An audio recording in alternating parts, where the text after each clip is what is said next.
أعوذ بالله من الشيطان الرجيم. بسم الله الرحمن الرحيم. والنازعات غرقا والناشطات نشطا والسابحات سبحا فالسابقات سبقا فالمدبرات أمرا يوم ترجف الراجفة تتبعها الرادفة قلوب يومئذ واجفة أبصارها خاشعة يقولون إنا لمردودون في الحافرة أإذا كنا عظاما نخرة قالوا تلك إذا كرة خاسرة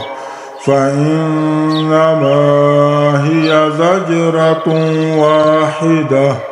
فإذا هم بالساهرة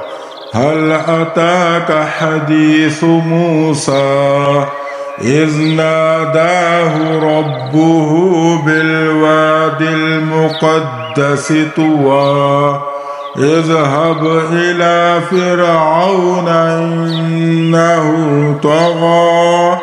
فقل هل لك إلى أن تزكى وأهديك إلى ربك فتخشى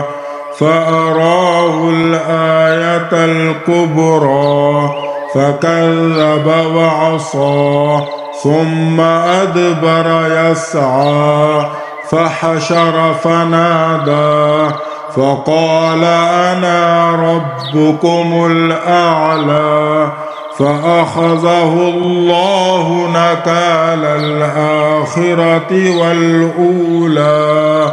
إن في ذلك لعبرة لمن يخشى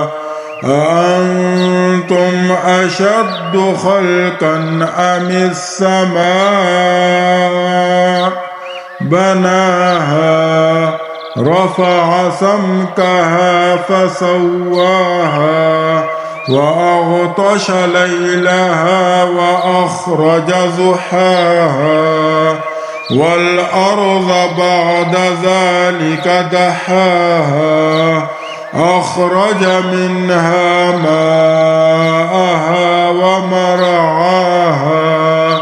والجبال أرساها متاعا لكم ولأنعامكم فإذا جاءت الطامة الكبرى يوم يتذكر الإنسان ما سعى وبرزت الجحيم لمن يرى فأما من طغى وآثر الحياة الدنيا فإن الجحيم هي المأوى وأما من خاف مقام ربه ونهى النفس عن الهوى فإن الجنة هي المأوى يسألونك عن الساعة أيان مرساها